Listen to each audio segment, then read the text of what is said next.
ತಮಿಳಿನ ಧನುಷ್ 9ನೇ ಸ್ಥಾನ ಪಡೆದಿದ್ದ ನಟರಾಗಿದ್ರು. ಧನುಷ್ ಈಚೆಗೆ ದಕ್ಷಿಣ ಭಾರತದ ರೈಸಿಂಗ್ ಹಾಗೂ ಇನ್ಫ್ಲೂಯೆನ್ಷಿಯಲ್ ಸ್ಟಾರ್ ನಟರಲ್ಲಿ ಪ್ರಮುಖರಾಗಿ ಗುರುತಿಸಿಕೊಂಡಿರುವ ನಟ. ನಟನೆಯಲ್ಲಿ ಮಾತ್ರವಲ್ಲದೆ ಪ್ರೊಡಕ್ಷನ್, ಡೈರೆಕ್ಷನ್, ಕತೆ, ಸಾಹಿತ್ಯಗಳಲ್ಲೂ ಕೂಡ ಕೈ ಹಾಕಿ ಸಕ್ಸಸ್ ಕಂಡಿರುವ ಧನುಷ್ ರದ್ದು ಬಾಲಿವುಡ್ ಹಾಗೂ ಹಾಲಿವುಡ್ ವರೆಗೂ ಕೇಳಿಬರುತ್ತಿರುವ ಹೆಸರು. ಬನ್ನಿ ವೀಕ್ಷಕರೇ, ಇವತ್ತಿನ ಈ ಒಂದು ವಿಡಿಯೋದಲ್ಲಿ ಭಾರತೀಯ ಚಿತ್ರರಂಗದ ವಿಶೇಷ ನಟರಾದ ಧನುಷ್ ಬಗ್ಗೆ ಒಂದಷ್ಟು ಸ್ವಾರಸ್ಯಕರ ಸಂಗತಿಗಳ ಬಗ್ಗೆ ತಿಳಿಯೋಣ.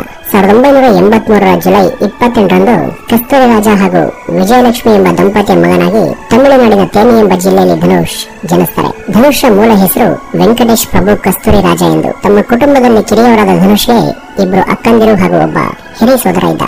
ಧನುಷ್ ಹಿರಿ ಸೋದರರ ಹೆಸರು ಸೆಲ್ವ ರಾಘವನ್. ಇವರು ಕೂಡ ತಮಿಳಲ್ಲಿ ನಿರ್ದೇಶಕರಾಗಿದ್ದು ತೆಲುಗಿನಲ್ಲೂ ಕೂಡ ಚಿತ್ರಗಳ ನಿರ್ದೇಶನ ಮಾಡಿದ್ದಾರೆ. ಸಾಧಾರಣ ಕುಟುಂಬದಲ್ಲಿ ಜನಿಸಿದ ಧನುಷ್ ಆರಂಭದಲ್ಲಿ ಕೊಂಚ ಕಷ್ಟದ ಬದುಕನ್ನೇ ಕಂಡವರು. ಇವರ ತಂದೆಯವರಾದ ಕಸ್ತೂರಿ ರಾಜನ್ ಕೂಡ ತಮಿಳಿನ ಖ್ಯಾತ ನಿರ್ದೇಶಕರಾಗಿದ್ರು. ಮೊದಲು ಅವರು ಕೇವಲ ಸಿನಿಮಾಗಳಿಗೆ ಕತೆ ಬರೆಯುತ್ತಿದ್ದ ಕತೆಗಾರರಾಗಿದ್ರು. ಅದರಿಂದ ಏನಂತಹ ಭಾರಿ ವರಮಾನ ಏನು ಇರಲಿಲ್ಲ. ಕತೆಗಳನ್ನ ಬರೆದು ನಿರ್ದೇಶಕರ ಹಿಂದೆ, ನಿರ್ಮಾಪಕರ ಹಿಂದೆ ಅಲ್ದ್ರೂ ಕೂಡ ಅವರು ಕತೆಗಳನ್ನ ಸ್ವೀಕರಿಸ್ತಿರ್ಲಿಲ್ಲ. ಧನುಷ್ ಚಿಕ್ಕ ಹುಡುಗರಾಗಿದ್ದಾಗ ಅವರಿಗೆ ವಾಸ ಮಾಡೋದಕ್ಕೆ ಒಂದು ಮನೆ ಕೂಡ ಸರಿಯಾಗಿ ಇರಲಿಲ್ಲ. ಒಂದು ಸಣ್ಣ ಕೋಣೆ ಇದ್ದ ಮನೆಯೊಂದರಲ್ಲಿ ಅವರ ಕುಟುಂಬದ 6 ಜನ ವಾಸವಿದ್ರು. ಚೆನ್ನೈಗೆ ತೆರಳಿದ ಕಸ್ತೂರಿ ರಾಜನ್ ಸಹಾಯಕ ನಿರ್ದೇಶಕರಾಗಿ ಬಡ್ತಿ ಪಡೆದರು. ಅದರಿಂದ ಒಂದಷ್ಟು ಆದಾಯ ಕಂಡ ಅವರು ಬಂದ ಹಣವನ್ನೆಲ್ಲ ಮನೆಯವರಿಗಿಂತ ಮೀಸಲಿಡ್ತಾ ಇದ್ರು.